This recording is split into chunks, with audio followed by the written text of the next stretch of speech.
우리가 교회에서 제일 많이 사용하는 표현 중에 하나가 은혜를 받는다라고 하는 표현입니다.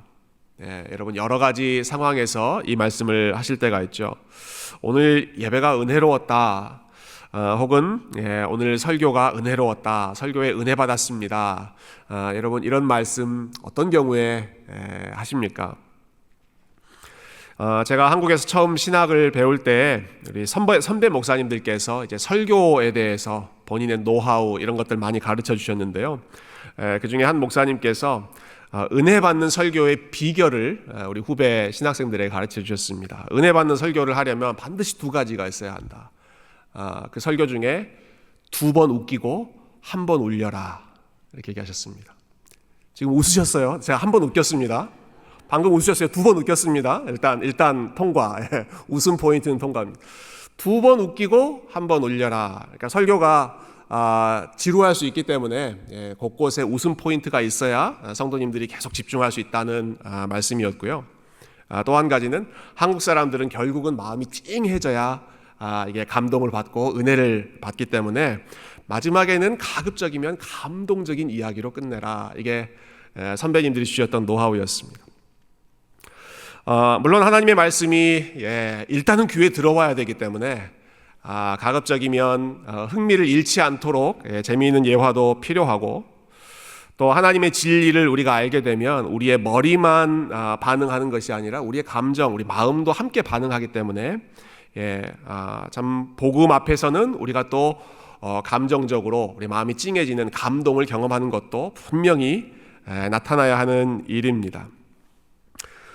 그렇지만 우리가 보다 본질적인 그러한 측면을 생각한다면 은혜를 받았다 하는 것의 증거는 얼마나 재미있고 얼마나 감동적이었는가 하는 것보다도 더 중요하게는 내가 얼마나 이전보다 더 하나님을 생각하게 되었는가, 내가 하나님을 얼마나 더 중요하게 생각하게 되었는가, 여러분 여기에 은혜 받은 삶, 은혜 받은 예배, 은혜 받은 설교의 핵심이 들어있다고 생각합니다. 오늘 본문 13절 말씀이 딱 이 말씀인데요. 은혜 받는 삶이 어떤 모습인지를 잘 보여주고 있습니다. 우리 한 번 더 같이 읽어볼까요? 13절 말씀 시작. 너희 중에 고난당하는 자가 있느냐? 그는 기도할 것이요. 즐거워하는 자가 있느냐? 그는 찬송할지니라. 두 가지 상황을 가정하죠. 고난당하는 상황과 즐거워하는 상황입니다.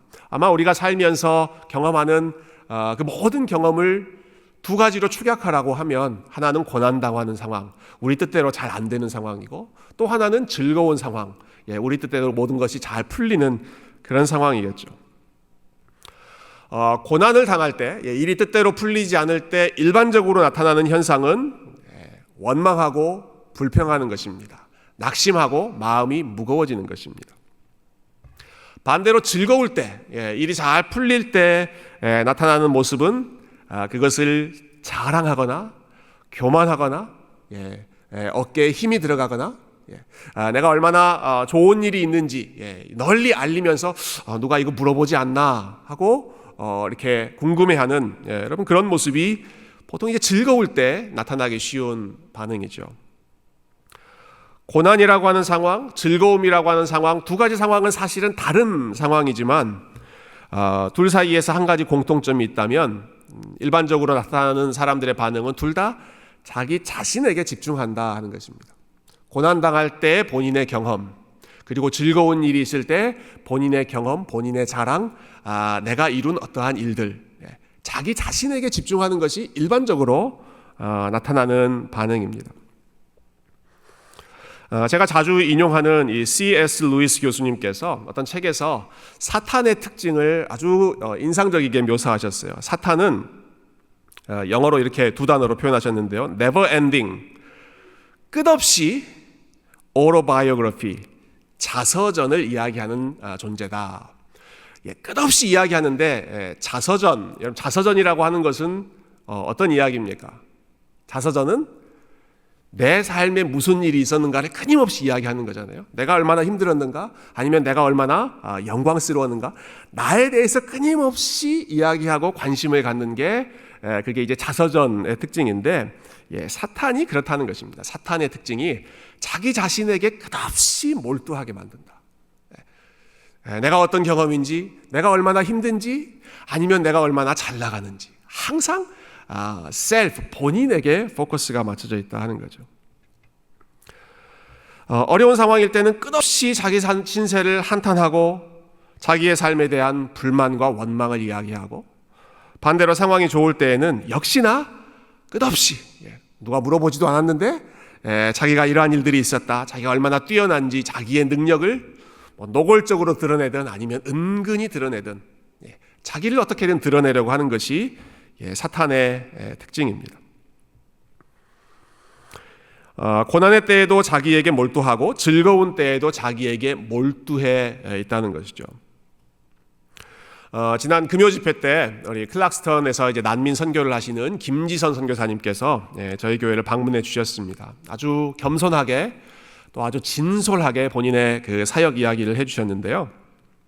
지금 벌써 한 20년 가까이 그 난민 사역을 하셨어요. 특별히 비행 청소년들과 그 아주 철 모르는 어린아이들을 대상으로 주로 사역을 하고 계시는데, 이제 말씀 나누시면서 그런 이야기를 하셨습니다. 본인이 가장 힘들 때가 언제인가, 본인이 가장 영적으로 공격받을 때가 언제인가, 지금 하고 있는 사역에 대한 회의감이 들 때다, 이렇게 이야기하시더라고요.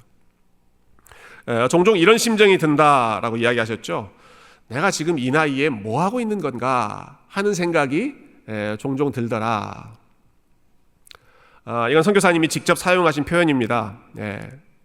선교사님이 이제 보고하시면서 내 나이를 묻지 마십시오, 그렇게 이야기하시면서 이야기하시다 보니까 흥분하셔서 막 나이가 막 다 나왔어요. 내가 지금 60이 넘어서 이 아까운 시간에, 이 빨리 흘러가는 시간에 이렇게 하찮은 애들하고 뭘 하는 건가. 이게 본인의 마음을 가장 힘들게 하는 그러한 이유들이었다. 그래서 예배 끝나고 저희가 친교실에서 또 비슷한 이야기를 나눌 때 좀 이야기를 이어가시더라고요. 본인에게 가장 큰 그 사탄의 공격은 방금 이야기했던 것처럼 내가 지금 뭐 하고 있는가 하는 자괴감이 들 때라고 하시더라고요. 내가 뭐 하고 있는가, 지금 나 자신에게 집중하고 있는 거죠. 지금 내 나이가 지금 이만큼 됐는데 이제는 내가 그런 허찮은 일 말고 시니어 선교사로서 좀 폼나는 그런 일 할 때도 되었는데, 내가 아직까지도 지금 애들 뒤치다거리하는 이런 일들을 하고 있는 것이 허무하고 냉소적인 마음이 들 때가 많이 있더라. 본인에게 집중했을 때 그렇다는 거죠. 그런데 그때에서 그러한 상황에서 벗어나는 힘은 역시 선교사님께서 나눠주신 이야기입니다. 하나님의 부르심을 다시 한번 기억했을 때, 하나님이 나를 여기다 부르셨지, 하나님이 나를 여기다 두셨지, 하나님이 지금 부탁하신 그 사역을 내가 지금 하고 있는 것이지, 본인이 아니라 하나님께 집중하게 되었을 때 그러한 허무감과 냉소로부터 벗어날 수 있었다. 우리가 읽은 이 13절 말씀에서 야고보가 가르치는 지혜가 이런 바로 이 똑같은 지혜입니다. 고난의 때 하나님 생각해라, 즐거운 때 하나님 생각해라. 고난의 때 하나님 기억하는 방식은 기도이죠. 그래서 고난 당하는 자가 있느냐, 그는 기도할 것이요. 고난 당하는 자가 있느냐, 자기의 그 고난 당하는 상황에 매몰되지 말고 눈을 들어서 하나님께 기도해라. 그 문제를 하나님 앞에 올려드려라. 즐거운 자가 있느냐, 즐거워하는 자가 있느냐, 내가 얼마나 지금 좋은 일들이 있는지 그거 묵상하지 말고, 그거 즐거워하지 말고, 그는 뭐 할지니라? 찬송할지니라. 찬송이 뭐 하는 것입니까? 하나님께 영광 돌리는 것이죠. 하나님이 이 좋은 것을 주셨습니다. 하나님께서 저에게 즐거워할 일들을 주셨습니다. 다 하나님 앞에 올려드리는 것입니다. 고난 당할 때에도 하나님께, 즐거울 때에도 하나님께. 이게 반대로 되면 사탄의 경우처럼 고난 당할 때에도 나 자신, 즐거울 때에도 나 자신, 미가 아니라 하나님 하는 것이죠. 우리가 지난주 부활주일에 도마의 고백을 살펴보지 않았습니까? 도마의 고백, 신앙 고백의 핵심은 당신은 나의 주, 나의 하나님이십니다. 이 고백이죠. 나의 주, 나의 하나님. 여러분, 이 고백을 모든 상황 속에서 하는 것입니다. 어려운 일이 있을 때에도 나의 주, 나의 하나님이십니다. 그리고 좋은 일이 있을 때에도 내가 아니라 하나님, 당신께서 나의 주, 나의 하나님이십니다. 여러분, 하나님께서는 모든 상황 속에서 저와 여러분을 그 하나님의 임재 가운데로, 그리고 하나님을 기억하는 그 은혜의 자리로 저와 여러분을 초청하십니다. 우리가 살고 있는 그 삶의 순간 중에 어떠한 순간도 하나님을 잊어버리는 순간이 아니라 그 모든 상황은 우리 하나님을 더 기억하고 하나님을 더 예배하라고 초청해 주시는, 하나님을 더 묵상할 수 있도록 불러주시는 그러한 기회의 시간이기 때문에 어떤 상황이든지 저와 여러분이 우리 자신에서 벗어나서 좋을 때에도 하나님을 먼저 생각하고 어려울 때에도 하나님을 먼저 생각하는, 고난의 때에는 먼저 기도하고 즐거울 때에는 먼저 찬양하고 예배하는 이러한 하나님 중심의 삶을 묵묵히 걸어가실 수 있기를 주님의 이름으로 축원드립니다. 자, 이렇게 우리 모든 삶의 중심이 하나님이라는 사실을 이야기하고, 그리고 곧 이어서 야고보는 병든 자들에 대한 이야기를 시작합니다.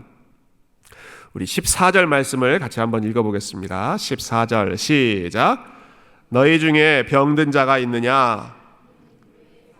청할 것이요, 그들은 주의 이름으로 기름을 바르며 그를 위하여 기도할지니라.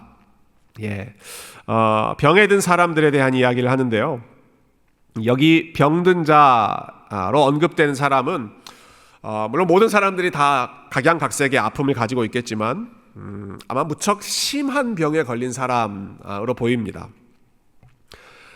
병든 자는 교회의 장로들을 찾아갈지니라 이렇게 말하지 않고 교회의 장로들을 청할 것이요 이렇게 이야기합니다. 왜 그렇게 이야기할까요? 이 병든 사람은 지금 찾아갈 수 있는 그런 상황이 아니기 때문에 그렇습니다. 내가 힘든 일이 있으니까 누구 가서 도움을 청하기 위해서 찾아가는 상황이 아니라 움직일 수 없는, 아마 누워있는, 거동이 불편한 그러한 상황에 가까울 것 같아요. 장로들은 그를 위하여 기도할 것이요 이런 말씀도 나오는데요, 우리말 성경은 그를 위하여라고 나와 있지만 그 헬라어 원어에는 영어로 보면 이제 over라고 하는 전치사로 번역될 수 있는 단어입니다. over him, 그 위에서 기도할지니라. 어떤 때 우리가 그 사람 위에서 기도합니까? 그 사람이 나보다 낮은 자리에 지금 누워 있거나 앉아 있거나 일어설 수 없는 그러한 자리에 있을 때 그 사람 위에서 기도하는 것이죠. 자, 그러니까 여러 가지 상황을 봤을 때 이분은 이제 누워 있거나 움직일 수 없는 그러한 상황에 있는 것으로 보이는데, 그럴 때 어떻게 해라? 그럴 때는 장로들을 청할 것이요, 장로들을 부르라는 것입니다. 자기가 아프다는 사실을 장로에게 알리고, 교회의 지도자들에게 알리고, 그리고 교회에 알림으로써 그 사람들이 직접 와서 교회의 이름으로 함께 와서 그 사람을 위해서 기도할 수 있도록, 함께 기도하도록 그렇게 초청을 하는 것이죠. 여러분, 몸이 아프거나 혹은 여러분에게 어려운 일이 생기셨을 때 어떻게 하십니까? 사람들에게 알리고 사람들과 같이 기도해 달라고 부탁을 하십니까? 아니면 혼자서 열심히 기도하십니까? 아마 많은 분들이 사람들에게 알리기보다는 혼자서 은밀하게 골방에서 기도하는 분들이 많으실 거라고 생각합니다. 잘 알리지 않는 이유가 여러 가지 있죠. 우리가 너무 다른 사람을 배려하기 때문에, 다른 사람들에게 민폐 끼치고 싶지 않아서 알리지 않을 때가 있습니다. 굳이 안 좋은 소식, 좋은 소식도 아닌데 굳이 어려운 소식을 다른 사람들에게 알려서 그 사람들 마음까지 무겁게 하는 것, 그렇게 하고 싶지 않다. 다른 사람들에게 짐되고 싶지 않다. 그래서 알리지 않습니다. 어떤 경우는 우리가 편하고 싶어서 알리지 않는 경우도 있습니다. 사람들이 이런 것도 물어보고 저런 것도 물어보고 괜찮냐, 뭐 안부를 물어보고 상태를 물어보고 하는 것들 일일이 대답해 주는 것이 좀 부담스럽기 때문에 그냥 조용히 내가 하나님 앞에 기도하려고 하는 경우도 있고요. 또 사람들이 이런저런 말 하는 것, 뭐 어떤 말 할지 모르기 때문에 이러쿵저러쿵 하는 것 원치를 않아서 아프고 힘든 소식 잘 알리려고 하지 않습니다. 특히 오늘 본문에서 지금 가정하고 있는 이런 상황을 생각해 보십시오. 누워 있습니다. 바깥으로 자유롭게 활동을 하지 못하는 누워 있는 모습. 그러니까 본인이 가장 연약한 모습이죠. 그러한 모습을 남들에게 보이고 싶은 사람이 얼마나 되겠습니까? 그래서 잘 알리지 않으려고 하죠. 여러분, 그러나 하나님께서 이 야고보를 통해서 우리에게 뭐라고 가르치십니까? 아플 때에는 알려라. 아플 때에는 알려라. 그리고 교회는 아픈 사람들과 연약한 사람들을 중심으로 움직여라. 건강한 사람, 스스로 모든 것을 잘하는 그런 사람들 중심으로 교회가 움직이지 말고 아픈 사람들 중심으로, 연약한 사람들을 중심으로 교회가, 또 교회의 리더들이 그 사람들에게 더 관심을 가지라는 것이죠. 우리가 병에 걸리고 아프고 약하고 이런 것은 사실 죄가 아닌데, 부끄러운 일이 아닌데도 심지어는 교회 안에서도 우리는 이 연약함과 질병을 자꾸 부끄러워하고 죄로 생각하는 경우가 많이 있습니다. 무병장수, 병 없이 오래오래 건강하게 사는 것을 일반적으로 복으로 생각하기 때문에 우리는 문제가 없는 것, 병이 없는 것, 가난이 없는 것, 이런 것들은 복받은 것으로 생각하지만 반대로 문제가 생기고 병에 걸리고 혹은 비즈니스가 잘 안 되고 또 가정에 문제가 생기고 하는 것들은 우리가 실패한 인생으로 그리고 하나님 앞에 벌 받는 것처럼 생각하는 경우가 참 많이 있습니다. 지난 부흥회 때 오신 우리 김병년 목사님께서 그 책에 이런 말씀을 하셨더라고요. 교회가 세속화되는 그러한 과정은 한 번에 일어나는 것이 아니라 교회가 고통을 싫어하면, 고난받는 자들을 멀리하기 시작하면 교회가 세속화된다. 그런 이야기 하시더라고요. 교회가 세속화되는 것, 우리의 마음이 세속화되는 것은 다른 모습으로 나타나는 것이 아니라 우리가 연약한 사람들을 볼 때 긍휼한 마음이 생기지 않고 반대도 마찬가지일 것 같아요. 내가 지금 약한 상태이다, 내가 어려운 상태이다 하는 것을 사람들에게 알릴 수 없는, 여러분, 그런 분위기라면 그럼 교회가 세속화되었다는 증거입니다. 우리 마음이 세속화되어 있다는 증거입니다. 그게 우리가 하나님 앞에서 회개해야 될 제목입니다. 우리가 뭐 대단한 엄청난 그 죄악을 범한 것에 대해서 회개할 것이 아니라 우리의 아픔을 허심탄회하게, 물론 주보에 알려서 모든 사람들에게 다 광고하라, 그런 의미는 아니죠. 알릴 수 있는, 내가 깊이 교제할 수 있는 그런 사람들과 알릴 수 없는, 나의 연약함을 알릴 수 없는, 내가 아플 때 사람들을 부를 수 없는 그러한 분위기, 그러한 공동체라면 그 교회는 세속화된 교회다. 여러분, 이 야고보서를 우리가 지금 마지막 부분 다루고 있는데요. 이 야고보서가 참 집요할 정도로 우리 마음속에 있는 그 세상적인 우상을 깨트리는 것 같아요. 우리가 일반적으로 좋아하는 것을 그 야고보는 아주 집요하게 하나씩 다 깨트립니다. 처음부터 한번 생각해 보십시오. 우리는 본성적으로 편한 것을 좋아하잖아요. 어려움 당하는 거 싫어하죠. 그러한 우리들을 향해서 제일 이 편지를 시작하자마자 너희가 시련을 만나거든 온전히 기쁘게 여기라, 이렇게요. 시련을 만나거든 기쁘게 여기라. 시련을 기뻐할 사람이 어디 있겠습니까? 평탄한 삶을 당연히 좋아하는 것이 우리의 본성이지만 그것을 깨트리면서 시련을 만나거든 우리가 인내를 훈련하고 하나님께 더 가까워지는 것으로 인해서 기뻐하라. 외모로 사람들을 판단하고 가진 것이 많고 적음으로 판단하는, 차별하는 그런 공동체를 향해서 야고보는 아주 엄중하게 경고합니다. 모든 사람이 하나님의 형상 똑같이 존귀한 자라는 것을 기억해라. 부자들을 향해서는 너희들은 낮아짐을 자랑해라, 이렇게 권면하고, 가난한 자들을 향해서는 너희들은 높아짐을 자랑해라. 이 일반적인 생각을 다 뒤집어 엎는 거죠. 역설적인 것입니다. 부자들은 자기가 낮아졌다, 하나님 앞에서 겸손한 자라는 것을 자랑하고, 가난한 자들은 내가 하나님 앞에서 높아진 자이다라는 것을 자랑하라는 것입니다. 마지막으로 오늘 본문에서 병에 걸려 아픈 사람들 어떻게 해야 되느냐, 고난당하는 자들은 하나님께 기도할지니라. 근데 기도할 때 혼자 기도하지 말고 같이 기도해라. 장로들을 초청하고 그리고 공동체와 함께 그 아픔을 나누면서 기도해라. 여러분, 이렇게 하는 것은 우리 교회가 가족입니다라고 하는 것을 확인하는 것입니다. 가장 아플 때, 힘들 때 부를 수 있는 사람, 내가 누워있는 그 상황에서도 부를 수 있는 사람은 오직 정말 가족들밖에 없죠. 그 모습까지도 온전히 받아들여 줄 수 있는 그러한 가족. 물론 요즘은 또 가족들도 많이 그 관계가 깨어져서 이러한 비유가 또 좀 잘 안 맞을지도 모르겠습니다. 가족이 남들보다 더 심하게 대하는 그런 경우도 있으니까요. 그러나 일반적으로 가족은 형통할 때만 가까이 하는 것이 아니라 어려울 때도 가까이 할 수 있는 사람들이 가족이지 않습니까? 교회를 향하여서 가족이 되어라 하는 것입니다. 장로들, 교회의 지도자들, 교회를 이끄는 그러한 사람들을 가족으로 여기고 그 사람들에게 가장 연약한 모습을 함께 나누고 함께 기도하라. 그리고 교회는 그것을 훈련하라. 연약한 자들을 중심으로 모이고 기도하고 함께 사역하는 것을 훈련하라 하는 것이죠. 자, 이때 병든 자를 찾아간 장로들, 교회의 지도자들은 반드시 해야 할 일들이 있습니다. 14절 다시 한번 보시죠. 14절 제가 한 번 더 읽어보겠습니다. 너희 중에 병든 자가 있느냐?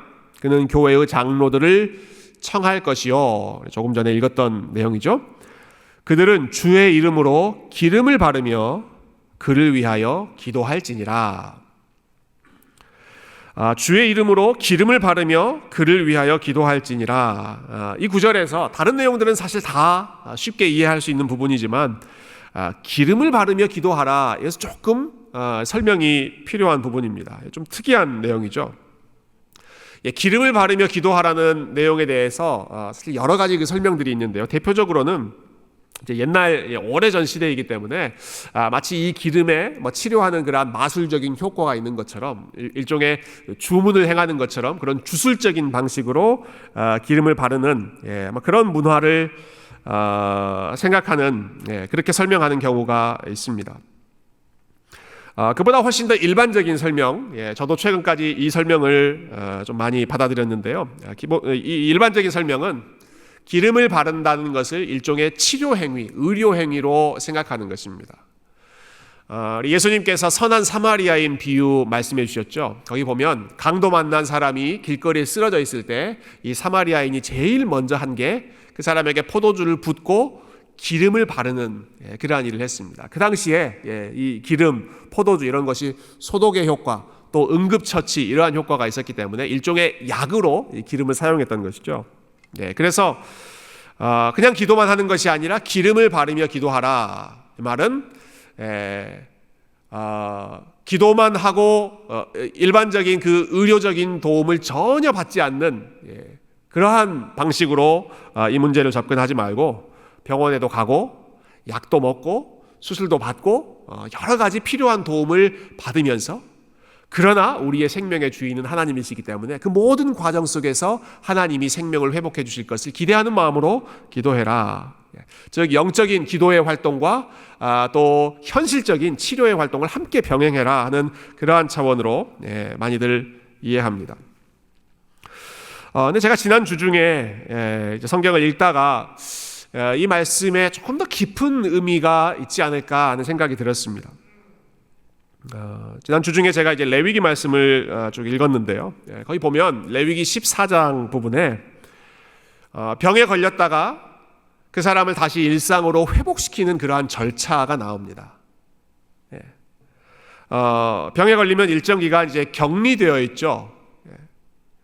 사실 이것도 야고보서와는 참 많이 다른 그런 부분일 것 같아요. 병에 걸리면 그 사람을 따로 격리시켰는데 지금 오늘 말씀은 병든 자들은 교회 장로들을 청해서 직접 함께 그 자리에 모여라라고 이야기하니까 이 구약의 생각과 이 신약의 생각이 또 많이 다르다 하는 부분도 생각이 듭니다. 근데 병에 걸렸다가 이제 회복된 그 사람이 이제 일상으로 돌아갈 때 제사장이 하는 일이 있습니다. 제사장이 이 사람이 완전히 나았다는 사실을 컨펌을 해줍니다. 그때 이 제사장은 이 사람의 그 증상을 다 본 다음에 이 사람은 이제 깨끗해졌기 때문에 일상으로 돌아갈 수 있습니다. 거룩해졌습니다. 정결해졌습니다. 라고 하는 사실을 한 가지 예식을 통해서 보여주는데요.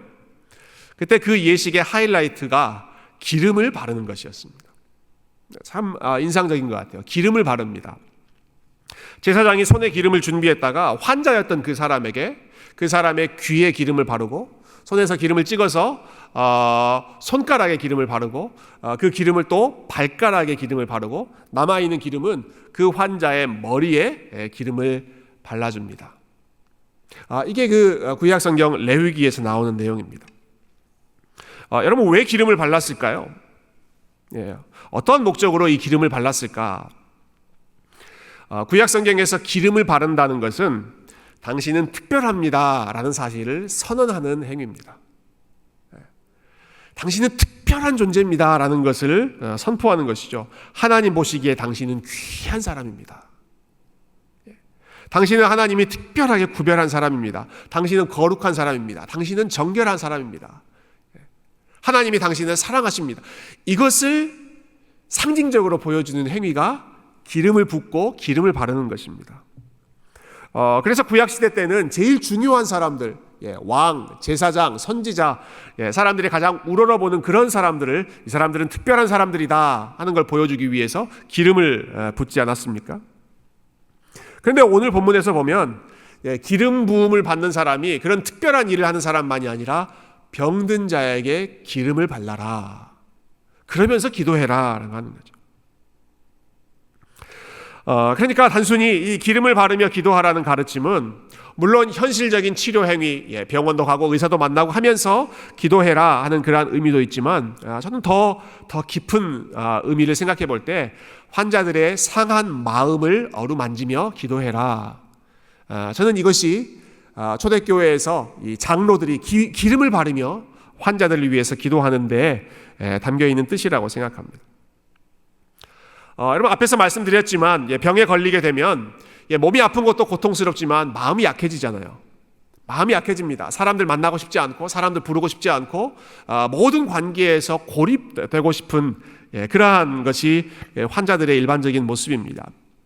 특별히 하나님과의 관계에서 몸이 약해지고 여러 가지 문제가 생기면 어떤 생각을 합니까?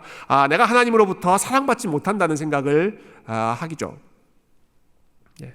여러분 그럴 때 그러한 소외감으로 인해서 힘들어하고 있을 때 교회가 해야 될 일이 무엇인가? 장로들이 찾아가라. 장로들이 찾아가서 당신은 우리 공동체에서 절대로 지금 잊혀지지 않았습니다. 우리가 당신을 기억하고 있습니다. 라는 사실을 알려줘야 되고 그리고 그때 단순히 기도만 하는 것이 아니라 기름을 바르며 이 야고보서의 처음 독자들은 그 유대인들이 많았기 때문에 아마 이 레위기 내용을 잘 이해했을 것 같아요. 기름을 바른다는 것, 특별히 환자에게 기름을 바른다는 것이 무슨 의미인지 잘 알았을 것입니다. 기름 바른다는 것은 하나님이 당신을 기억하고 계십니다 하는 것입니다. 하나님이 당신을 사랑하고 계십니다. 당신은 지금 연약해도 지금 이렇게 참 아픈 가운데 병상에 누워있는 상황이지만 하나님이 당신을 저주하시는 것이 아니라 하나님이 당신을 사랑하십니다. 마치 선지자, 왕, 제사장 이런 존귀한 사람들에게 기름 부었던 것처럼 당신은 하나님으로부터 기름 부음 받은 사람입니다. 이걸 지금 선포해 주는 것이죠. 여러분 이것은 지금 야고보가 자기 머리에서 지금 지혜롭게 생각을 끄집어내서 하는 것이 아닙니다. 하나님께서 주시는 말씀이죠. 야고보를 통해서 연약한 자들에게는 이렇게 해라. 병상에 누워있는 자들에게 내가 너희들 사랑한다. 내가 너를 특별히 여긴다. 라고 하는 것을 이 기름을 바르면서 좀 내 마음을 전달해 다오. 그게 교회가 해야 될 일, 리더들이 해야 할 일, 그리고 하나님께서 지금 병상에 누워있는 그 자들을 향해서 가지고 있는 그 하나님의 마음이었습니다. 특히 기름을 바르며 앞에 나오는 표현이 주의 이름으로 기름을 발라라. 참 인상적인 것 같아요. 왜냐하면 주님의 이름이 기름 부음 받은 자라고 하는 뜻이기 때문에 그렇습니다. 우리 주님의 이름, 제가 축도를 할 때마다 우리 주 예수 그리스도에 이렇게 시작하잖아요. 우리 주님의 이름이 예수 그리스도이신데 그리스도라고 하는 뜻이 기름 부음을 받은 존귀한 분이다 라는 것이죠. 그리고 그 예수님을 믿는 저와 여러분을 향해서 우리를 부르는 이 대표적인 이름이 무엇입니까? 우리를 그리스도인이라고 부르죠. 우리를 그리스도인이라고 부릅니다. 그리스도인이라고 하는 게 무슨 뜻인가? 우리 믿음의 선배들이 이 사실을 너무너무 아름답게 설명하고 고백해 주셨습니다. 그 하이델베르크 교리 문답에 보면 이런 질문이 있죠. 32번에 당신은 왜 그리스도인이라고 불립니까? 라는 질문이 있습니까? Why are you called Christians? 왜 당신은 그리스도인입니까? 거기에 대해서 물론 우리가 나 예수님을 믿는 사람이기 때문에 그리스도인이라고 부르겠지만 특별히 이 그리스도인이라고 하는 이름을 아주 잘 설명합니다. 왜냐하면 믿음으로 내가 그리스도의 지체가 되고 그분의 기름 부으심에 동참하기 때문입니다. 여러분, 그리스도라는 이름이 기름 부음 받은 존귀한 자다라는 뜻이죠. 그리스도인은 어떤 의미인가? 그 존귀한 분과 믿음으로 연합해서 나도 하나님으로부터 성령으로 기름 부음 받은 자입니다 라는 뜻입니다. 기름 부음을 받은 나는 그분의 이름을 고백하고 내 삶을 그분께 감사의 제사로 드리고 선한 양심으로 죄와 마귀에 맞서 싸우고 그리고 그 후에는 그리스도와 함께 영원토록 만물을 다스리는 여러분, 이런 존귀한 위치가 저와 여러분의 위치, 예수 그리스도 안에서 함께 기름 부음 받은 그러한 성도의 위치이고 특권이라고 하는 사실이죠. 여러분, 우리가 예수님과 함께 성령의 기름 부음을 받았다는 것은 참 주님께서 우리에게 주신, 하나님께서 우리에게 주시는 최고의 복 중에 가장 큰 복입니다. 여러분, 오늘 본문의 말씀을 한번 생각해 보십시오. 지금 기름 부음 받는 사람이 아주 특별한 지위에 있거나 높은 자리에 있는 사람들이 기름 부음을 받는 것이 아니었습니다. 모든 그리스도인이 기름 부음 받은 사람들이고 특별히 오늘 본문에서는 가장 연약한 자에게 기름을 붓고 기름을 바르면서 당신들이 주의 이름으로 기름 부음 받은 존귀한 사람입니다. 하나님이 당신들을 여전히 사랑하시고 기억하시고 당신들을 통하여 하나님의 영광을 드러내실 것입니다. 여러분, 예수님을 그리스도, 기름 부음 받으신 분, 존귀하신 분이라고 부르는 이유는 예수님이 세상에서 잘 나가셨기 때문이 아니었습니다. 그분은 나사렛 시골 출신이었고 머리 둘 곳조차 없는 열악한 삶을 사신 분이셨고 겉모습이 전혀 매력적이지 않은, 사람들이 보면 부끄러워하고 그냥 민망할 정도로 그렇게 연약한 그러한 모습을 가지고 계셨던 분이지만 그럼에도 불구하고 그분을 존귀한 분, 그리스도, 기름 부음 받은 분이라고 부르는 이유는 그 모든 상황에서 하나님을 바라보고 하나님을 향하고 하나님의 뜻을 이루기 위해 애쓰는 분이셨기 때문에, 여러분, 그 믿음 때문에, 그분의 순종 때문에 우리가 예수 그리스도를 그리스도, 최고의 호칭을 그분께 돌리는 것이죠. 마찬가지입니다. 저와 여러분이 어떠한 상황에서도 우리 그리스도 안에서 하나님을 바라보고 하나님을 찬양하고 특별히 어려운 때에 우리 하나님을 의지하는, 여러분, 이러한 믿음이 저와 여러분을 그리스도인답게 성령의 기름 부으심 받은 존귀한 자로 살아가게 하는 하나님의 은혜, 성령의 역사인 줄로 믿습니다. 말씀을 맺고 싶은데요. 구약성경 룻기에 보면 여러분 잘 아시는 내용이죠. 며느리인 룻이 시어머니인 나오미를 따라갑니다. 그러면서 이렇게 이야기하죠. 어머니의 하나님이 내 하나님이 될 것입니다. 나는 무슨 일이 있어도 어머님의 하나님을 섬길 것입니다. 그렇게 이야기합니다. 근데 참 인상적인 장면은 여러분, 나오미의 어떤 모습을 보고 룻이 이런 고백을 하고 있는가 하는 것이죠. 여러분, 나오미가 지금 모든 일이 잘 풀리고 형통하고 즐거운 일, 찬양이 막 흘러나오는 그런 상황에서 룻이 어머니의 하나님이 내 하나님이 될 것입니다 라고 이야기하는 것이 아니었습니다. 정말 패가 망신한 삶이 나오미의 삶 아니었습니까? 남편 죽죠. 아들도 다 죽죠. 큰 꿈을 가지고 이민 가서 열심히 잘 살아보려고 했는데 그것도 다 잃어버렸죠. 모든 것을 잃어버려본 것 같은 그러한 삶이 나오미의 삶이었는데, 근데 참 신기하죠. 나오미가 그래도 물론 하나님 앞에 비르니스, 쓴 마음이 있고 원망스러운 그런 마음이 있지만 그런데도 계속 하나님께로 돌아가는 것입니다. 또 하나님께로 돌아가고 베들레헴 땅, 약속의 땅, 하나님의 언약이 있는 그런 장소로 계속 돌아가는 그 모습을 보면서, 고난당하는 상황 속에서도 끊임없이 하나님께로 돌아가는 그 모습을 보면서 룻이 어머니 하나님이 내 하나님이 될 것입니다. 나는 그 하나님을 섬기겠습니다. 라고 이야기하는 것 아니겠습니까? 여러분, 저와 여러분이 예수 그리스도 안에서 기름 부음 받은 자라고 하는 사실을 우리 기억했으면 좋겠습니다. 우리의 어려운 상황 속에서도 그 상황보다도 우리가 그리스도 안에 있다는 것이 더 중요하고, 아무리 즐거운 일, 좋은 일이 많이 있어도 그것보다도 그리스도 안에서 하나님이 우리에게 주시는 그 은혜의 기쁨이 더 풍성해서 어떤 상황, 모든 상황 속에서 우리 하나님 바라보고 하나님께 우리의 삶을 올려드리는, 그래서 그 모습을 보면서 많은 사람들이 저 믿음이 진짜다, 저 하나님이 진짜 하나님이다, 이렇게 도전받을 수 있는 그런 축복의 통로로, 믿음의 통로로 살아가시기를 주님의 이름으로 축원드립니다. 함께 기도하겠습니다.